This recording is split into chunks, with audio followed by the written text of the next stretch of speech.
नमस्कार, स्वागत है आपका फिफाना हिंदी क्लासेस के यूट्यूब चैनल पर। और इस क्लास में अपन पढ़ रहे थे अविकारी शब्द। और अविकारी शब्दों को पढ़ने से पहले वही दो शब्द जो अपन हर क्लास में देखते हैं, तो दो शब्दों को यदि अपन देखें तो पहले आपके सामने हैं दो पारिभाषिक शब्दावली के शब्द। कौन से?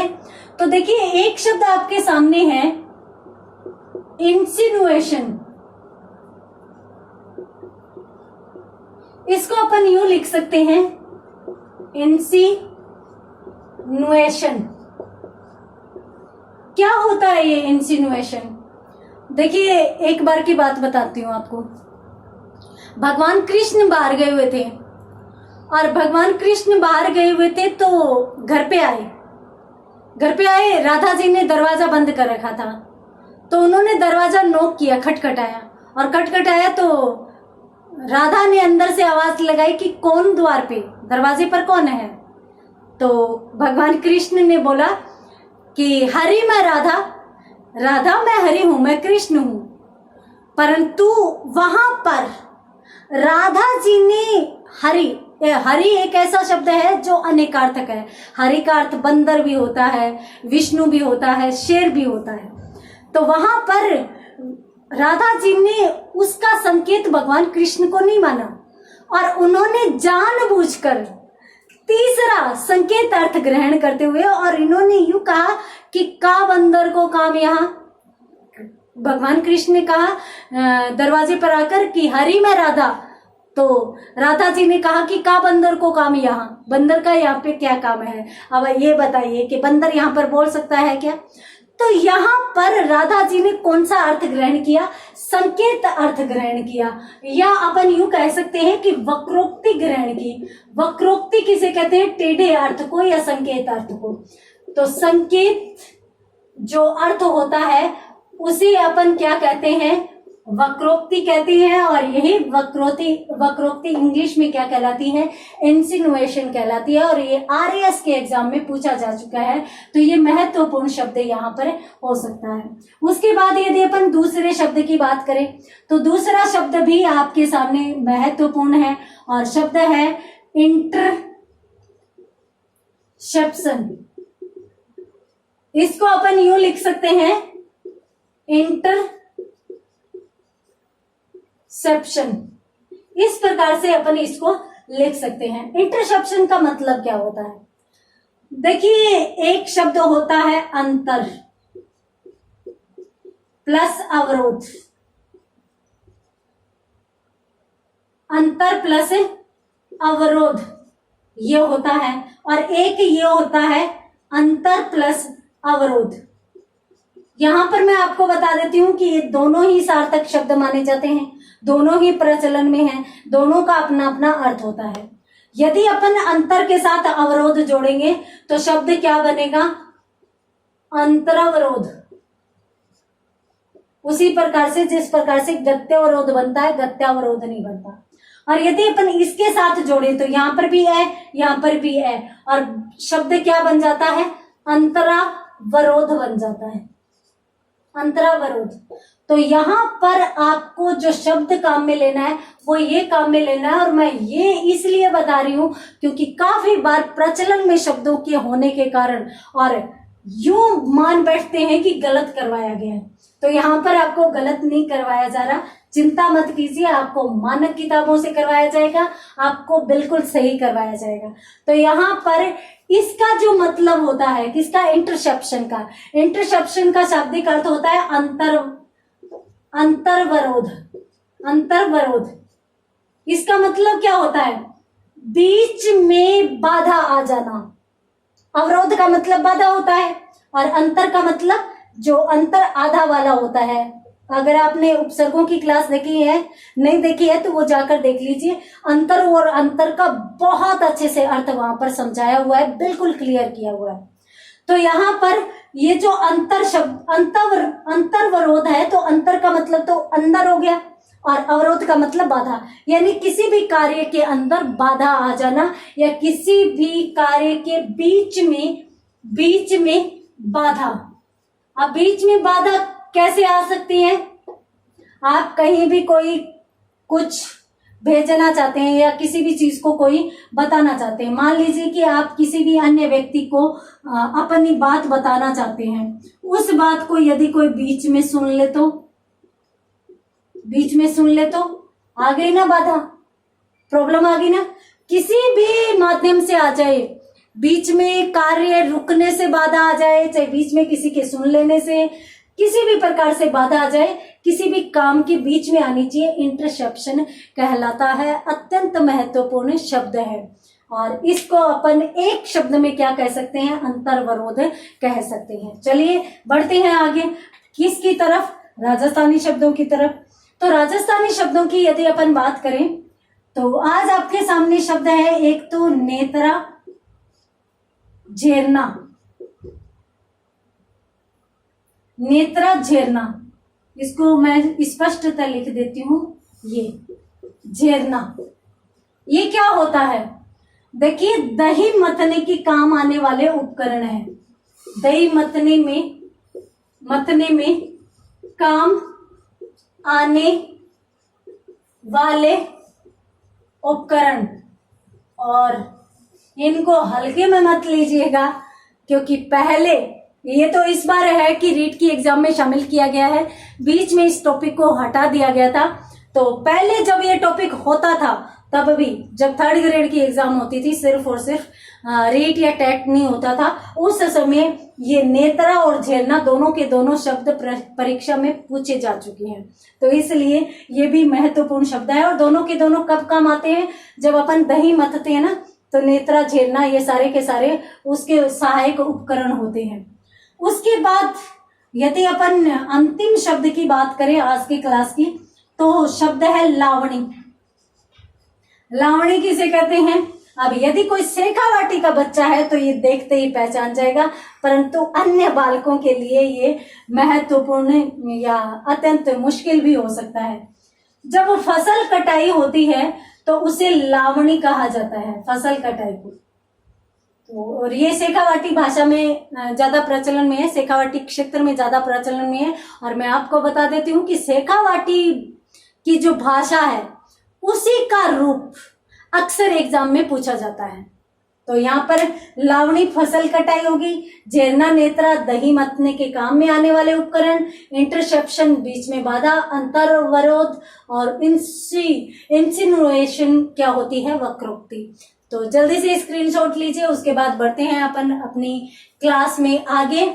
और आज की क्लास में आपके सामने जो 4 शब्द थे, अत्यंत महत्वपूर्ण शब्द है, चारों के चारों इंसिनुएशन, वक्रोक्ति या संकेतार्थ, इंटरसेप्शन अपन किसे कहते हैं, बीच में बाधा आने को, बीच में रुक जाने को, और उसके बाद नेत्रा झेरना दही मतने के काम में आने वाले उपकरण, और लावणी फसल कटाई।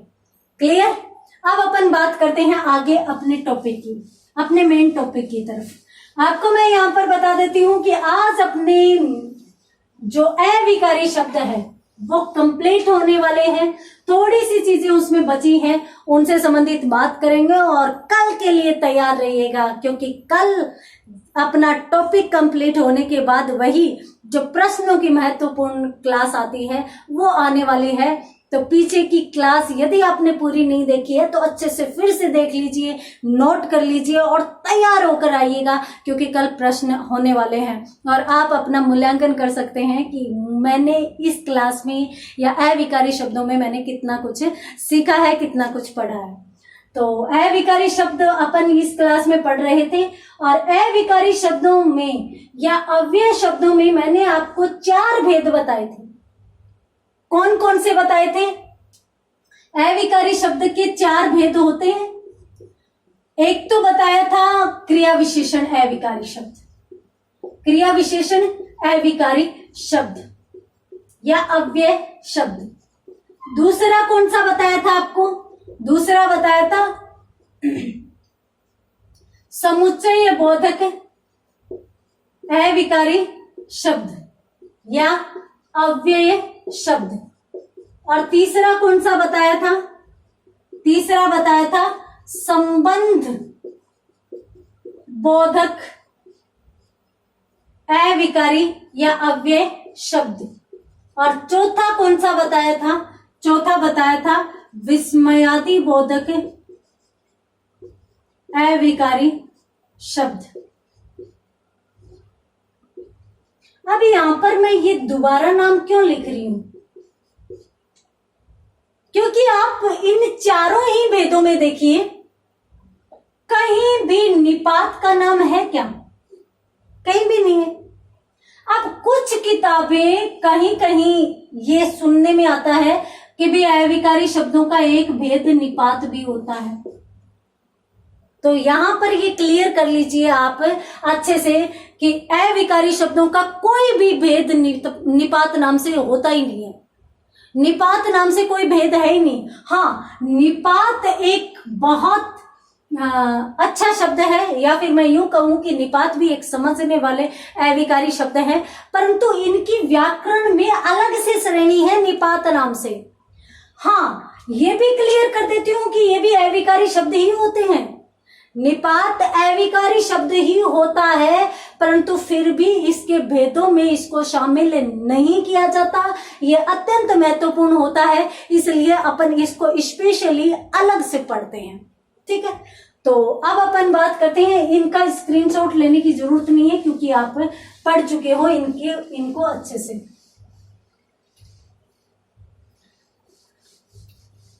तो देखिए क्या है निपात। आज की क्लास में अपन निपात ही देखने वाले हैं। किसे कहते हैं? यह या ये कहेंगे,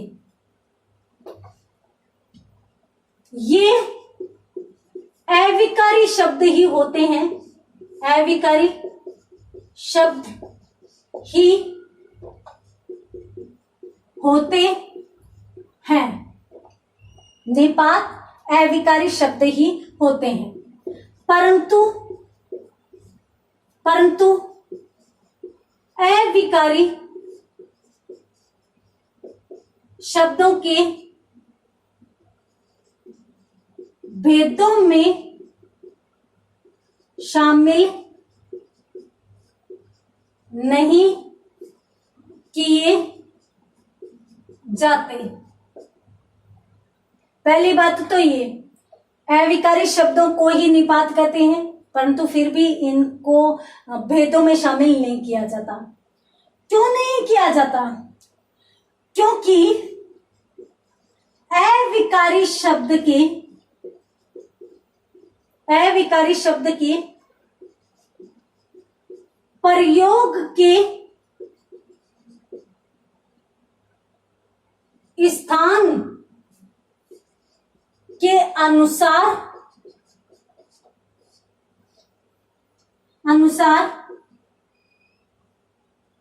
इनके द्वारा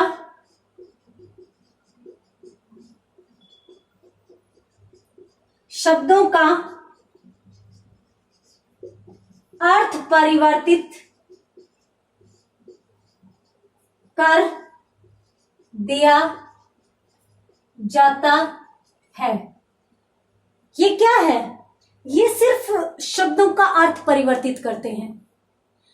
यहां पर निपात के लिए बस इतनी सी बात महत्वपूर्ण है कि आप स्क्रीनशॉट लीजिए, फिर मैं एक चीज और बताती हूं यहां पर महत्वपूर्ण है। सबसे पहली बात तो ये अविकारी शब्द होते हैं परंतु भेदों में शामिल नहीं किए जाते।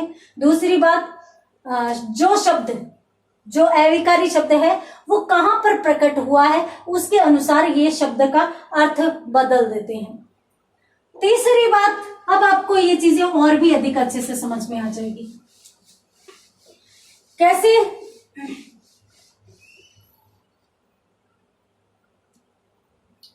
ये अविकारी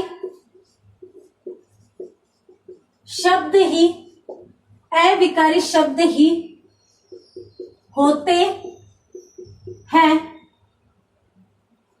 जो वाक्य में जिस शब्द के साथ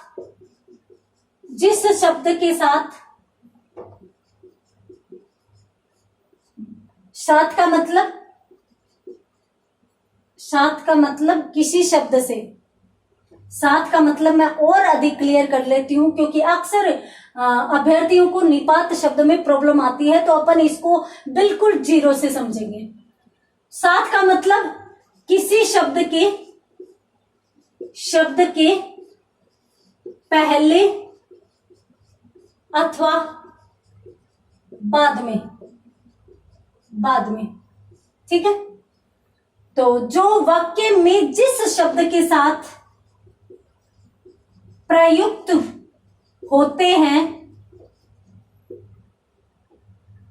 उसके अर्थ को प्रभावित कर देते हैं। ये लीजिए, अब आपकी हर एक बात यहां पर क्लियर हो जाएगी। कैसे? देखिए, अपन पढ़ रहे हैं अविकारी शब्द, तो जितने भी अविकारी शब्द पढ़े हैं वो भी निपात हो सकते हैं। क्यों? क्योंकि ये जो निपात है ये क्या है कि वाक्य में अलग अलग जगह पर प्रयोग करके और वाक्य का अर्थ बदला जाता है इनके माध्यम से। एक वाक्य में अलग अलग जगह इनका प्रयोग करते हुए वाक्य का अर्थ बदला जाता है। अर्थात इस प्रकार के अविकारी शब्द जो वाक्य में जहां प्रयुक्त होंगे वहीं पर उसका अर्थ अलग रहेगा और उनका स्थान बदलने पर उनका अर्थ भी बदल जाएगा। अगर फिर भी समझ में नहीं आया तो उदाहरण के माध्यम से समझेंगे। पहले स्क्रीनशॉट लीजिए।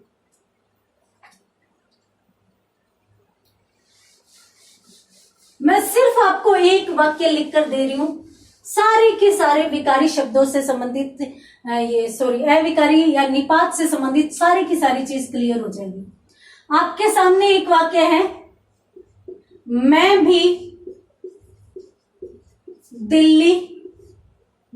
दिल्ली जाऊंगा। ठीक है, यहां पर मैंने इसको इस प्रकार से भी लिख दिया, मैं दिल्ली भी जाऊंगा। अब देखिए, क्या आपको इन दोनों वाक्यों में कहीं कोई अंतर नजर आ रहा है? ध्यान से देखते हुए बताइए। मैं भी दिल्ली जाऊंगा, इस वाक्य का मतलब है कि भी और लोग दिल्ली जा रहे हैं, मैं भी उनके साथ दिल्ली जा रहा हूं, मतलब और लोगों के साथ मैं भी दिल्ली जाऊंगा। इसका मतलब तो ये हुआ। मैं दिल्ली भी जाऊंगा, इसका मतलब यह है कि मैं और जगहों पर जा रहा हूं, तो मैं साथ साथ दिल्ली भी जाऊंगा। अर्थ बदला। किसकी वजह से बदला? सिर्फ भी की वजह से। बाकी जो के त्यों, मैं सबसे पहले था, पहले ही है, जाऊंगा सबसे अंत में था, वैसे ही है। सिर्फ भी में अपनी जगह बदली है। पहले तो भी दिल्ली से पहले था और बाद में आ गया, यानी यहां पर तो पहले प्रयुक्त हुआ, यहां पर बाद में प्रयुक्त हुआ। और जैसे ही इसने अपनी जगह बदली वैसे ही उसने वाक्य का अर्थ परिवर्तित कर दिया। इसलिए यहां पर ये भी शब्द क्या कहलाएगा? निपात कहलाएगा। और इसलिए अपन भी को क्या मानते हैं? निपात मानते हैं। ठीक है, और वाक्य देख लीजिए। मैं सुबह तक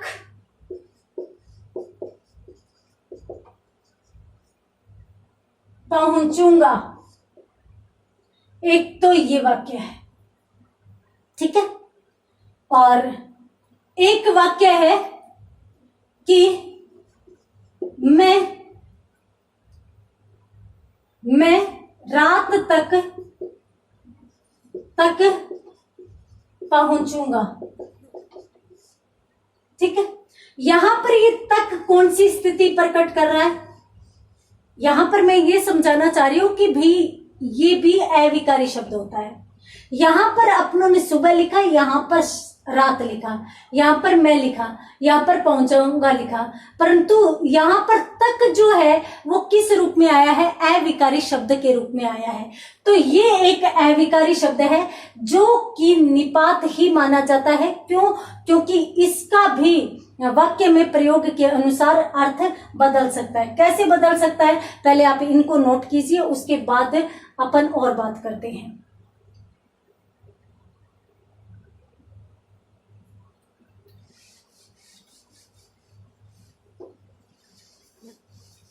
और वाक्य आपके सामने है।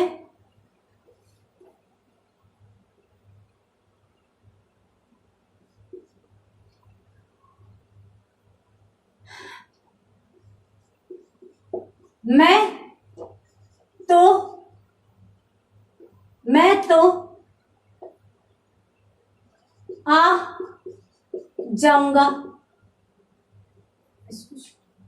मैं तो जयपुर आऊंगा। ये वाक्य है। अब मैंने इसी वाक्य को इस प्रकार से लिखा, मैं जयपुर तो आऊंगा। अंतर स्पष्ट कीजिए। वाक्य में कहीं कोई अंतर नजर आ रहा है? वो की वो शब्द है, 1 2 3 4, 1 2 3 4, चारों के चारों वो की वो शब्द है। कहीं कोई नया शब्द प्रयोग में ही नहीं है। शब्द किसी भी जगह कहीं भी किसी भी नए शब्द को प्रयोग में नहीं लाया गया है, आप देख लीजिए। परंतु अर्थ देखिए, मैं तो जयपुर जाऊंगा, और कोई जाए नहीं जाए, मुझे जयपुर जाना है, मैं जयपुर तो जाऊंगा। मतलब अब यहां पर यूं आ रहा है कि भाई और कहीं जाऊं न जाऊं, पर मैं जयपुर तो जाऊंगा। तो इस प्रकार से यहां पर जो प्रयोग में लाया जा रहा है जो शब्द है, वहां पर कौन सा वाक्य प्रयोग में।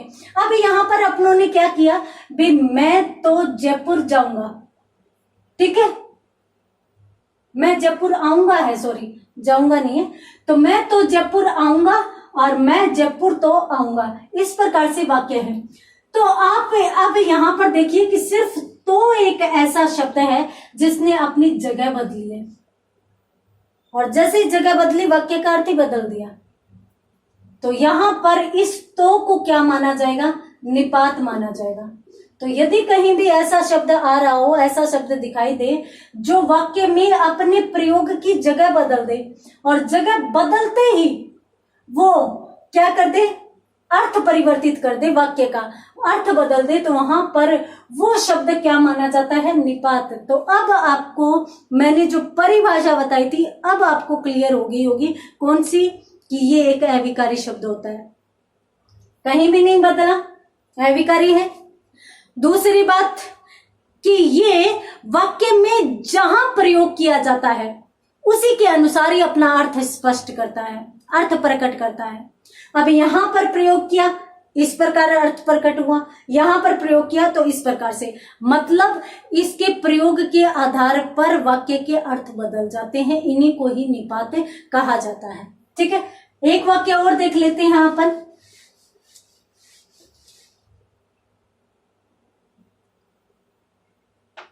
मैंने भी भोजन किया। मैंने भी भोजन किया, 4 शब्द है मात्र, इन्हीं को ही मैं यूं लिख रही हूं, मैंने भोजन भी किया। ये लीजिए, वो के वो 4 शब्द है। मैंने पहले है, किया अंत में है, दोनों में कहीं कोई परिवर्तन नहीं है। परंतु यहां पर देखिए, यहां पर भोजन से पहले भी था और यहां पर भोजन से बाद में। अर्थ देखिए, अर्थ समझिए कि क्या दोनों वाक्यों का एक अर्थ है या अलग अलग है। यहां पर मैंने भी भोजन किया, मतलब और लोग भोजन कर रहे थे तो मैंने भी भोजन कर लिया, ठीक है। दूसरे में मैंने भोजन भी किया, अर्थात मैंने और भी बहुत सारे काम किए परंतु भोजन भी किया। तो इसलिए यहां पर दोनों वाक्यों में अर्थ बदला। किसकी वजह से बदला? मात्र भी शब्द की वजह से बदला। और भी शब्द की वजह से बदला तो ये भी क्या कहलाएगा? निपात कहलाएगा। और अविकारी शब्द होता है कि नहीं होता है तो आप समझ लीजिए। देखिए, मैंने अभी तक शब्द आपको बताया, भी बताया, तो बताया, इन तीनों के रूप बदल दीजिए। तकों कहीं देखा है? तकें देखा है? होता ही नहीं है। तो ये अविकारी शब्द होता है मूलतः। क्यों? क्योंकि ये लिंग बदल जाए, वचन बदल जाए, काल बदल जाए, कभी अपना रूप नहीं परिवर्तित करते। बी को भोन देखा है कहीं? भेन देखा है कहीं? कभी नहीं बदलते। तो ये अविकारी शब्द होते हैं, मूलतः होते हैं, ये अपनों ने देख लिया। और ये निपात किस लिए है? निपात इसलिए है क्योंकि ये वाक्यों में प्रयोग के आधार पर वाक्यों का अर्थ प्रकट कर देते हैं, इसलिए ये निपात कहलाते हैं। ठीक है, तो इसको भी नोट कीजिए। तो यहां पर एक वाक्य और देख लेते हैं अपन।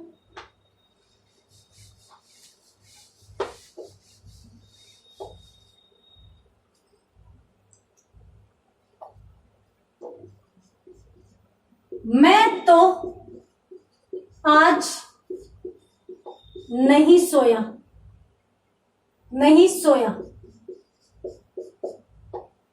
ये है।